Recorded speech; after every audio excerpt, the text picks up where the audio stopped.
So think about the routine you do every single night before bed. You check the front door, you lock the back door, you make sure the garage is shut.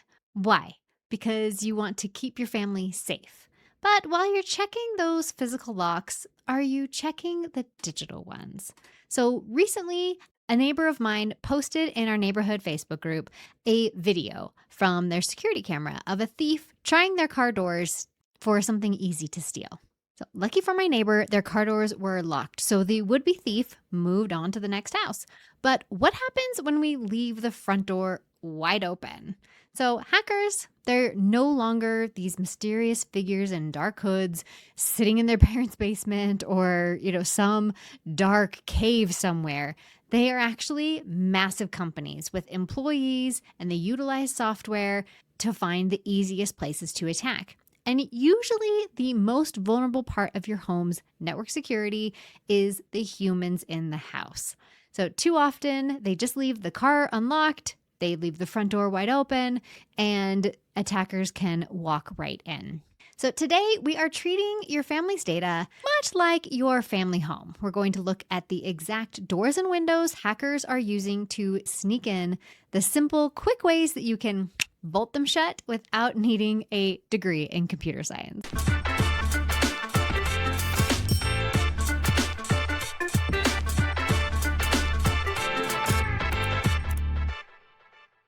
So imagine your family's digital life, your bank accounts, your photos, your smart TVs, your kids' tablets, your parents' iPhones. Imagine all of that as a physical house. So traditional security used to be simple. We had one password. We used that same password for literally everything. And let's consider that like our front door key, right? You have the key to your house. This is the only way in and out of my house. And this is completely secure because the front door is locked, it's bolted, and we've got one key to get in and out. That was how the password used to be back in the day. Today, our digital houses have grown exponentially. We've added sunrooms, we've added doggy doors, second story windows. Every new device, app, or account is a new entry point into your family's data.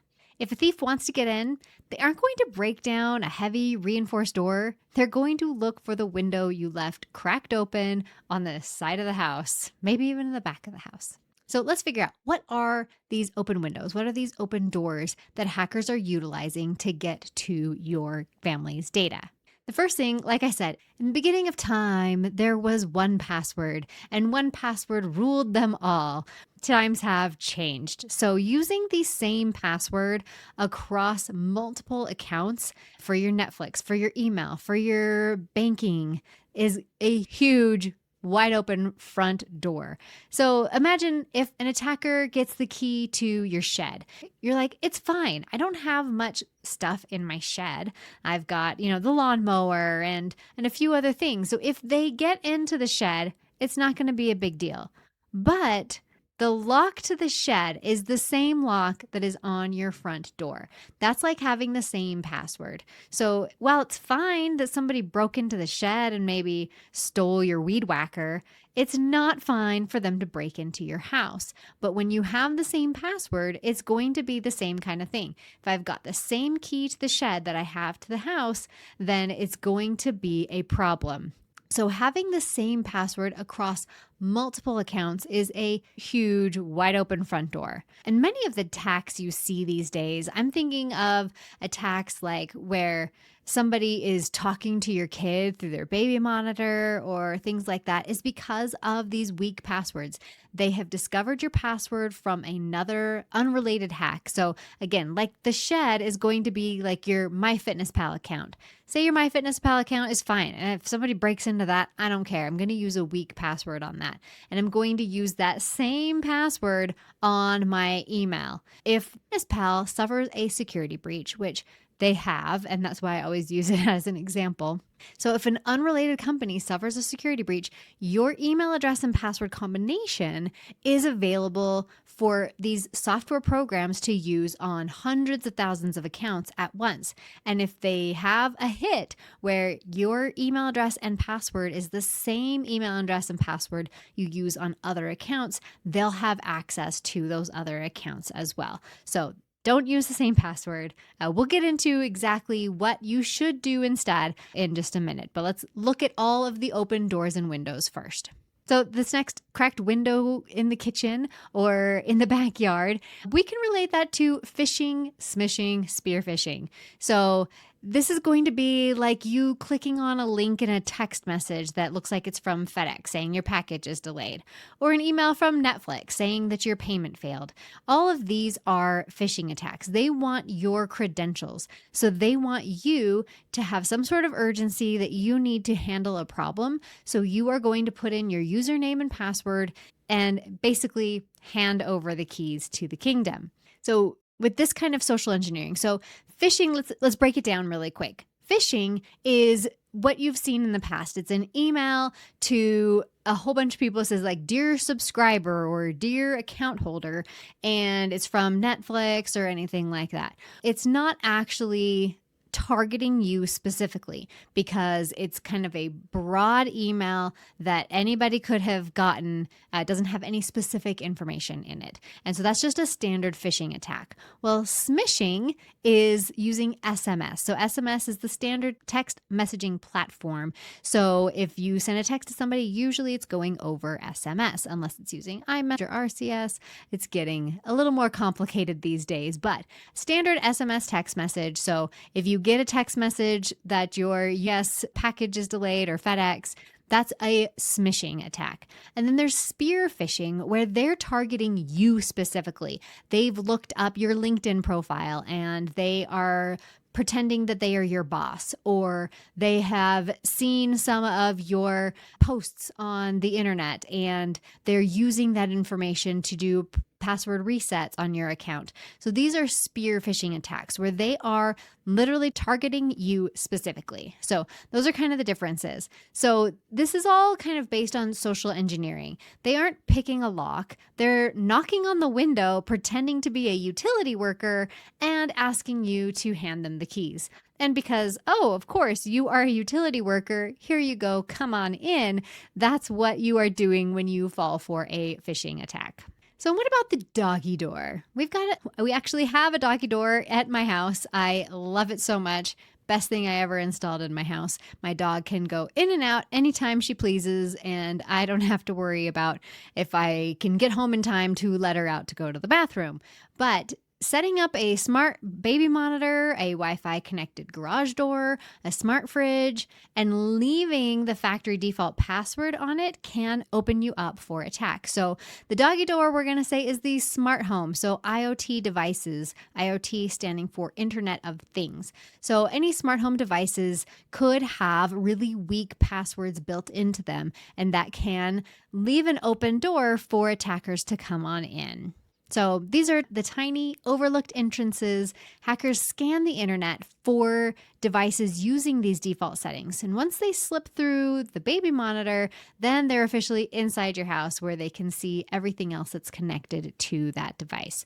So these are going to be our smart home doggy doors. And there actually are smart doggy doors where it kind of scans their face and then lets them in and out. But that's neither here nor there right now. We are talking about smart home devices that might have some built-in vulnerabilities in them. So what about some invisible vulnerabilities? So these are the windows that you really can't see. So maybe it's a leak in your roof. So there's an opening in your roof, but it's not something you're looking at every day. So the huge leak in your roof is going to be software updates. So you get a message on your phone saying you've got a update ready for you. You have all of these tabs open, you have these apps open, and you're like, oh, I'm just going to install that update later. I don't have time to reboot my phone right now.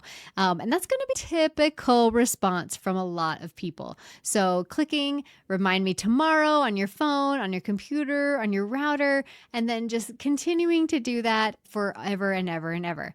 These updates really aren't just to give you new emojis. They're actually structural repairs.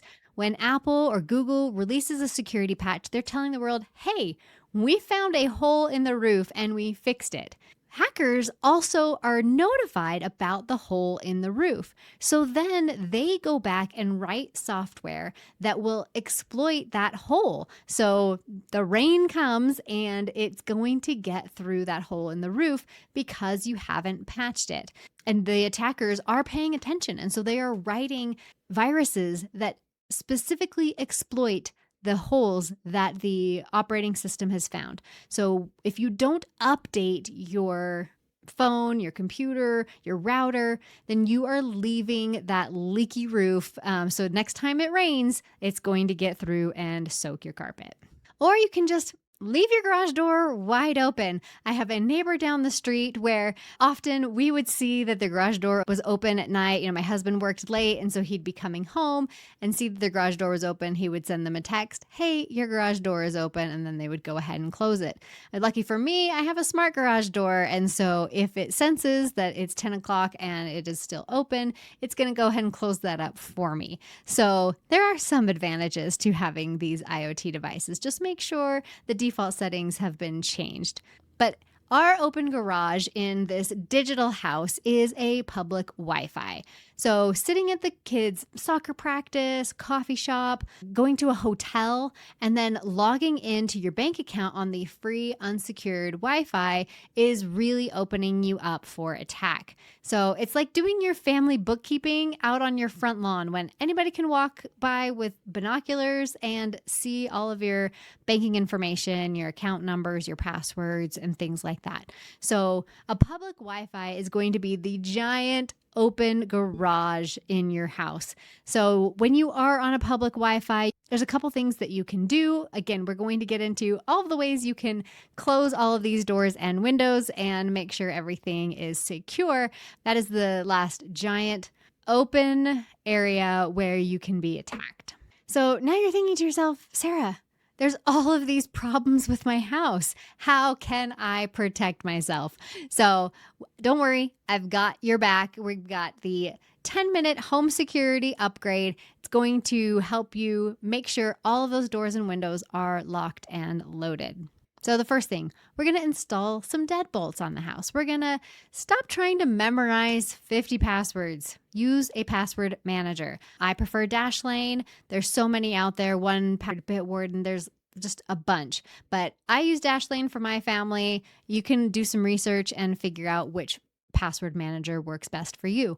This way you can have a different password for every account that you have, and you don't have to memorize a whole bunch of different passwords. So these are all going to be secure passwords, at least 20 characters if they will let you. Because gone are the days, and a lot of companies actually haven't adopted this yet, but you don't really need uppercase and lowercase and special characters and numbers to have a secure password, as long as it is long. So the big saying in network security now is length is strength.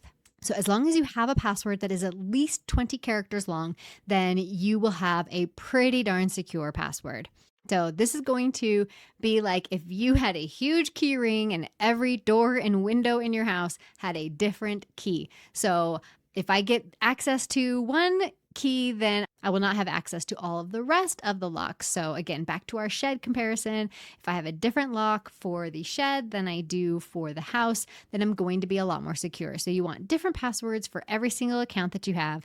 And I know you have like 100 accounts. So it's going to be hard to go in and change all of those passwords to begin with, but it's a good time to go ahead and go through that, maybe do 5 a week or bite off little bits and pieces until you've got everything done. And generally these password tools, a password management tool, will help you see which passwords are still the same password as some others. So you can go through and get those passwords changed as soon as you can.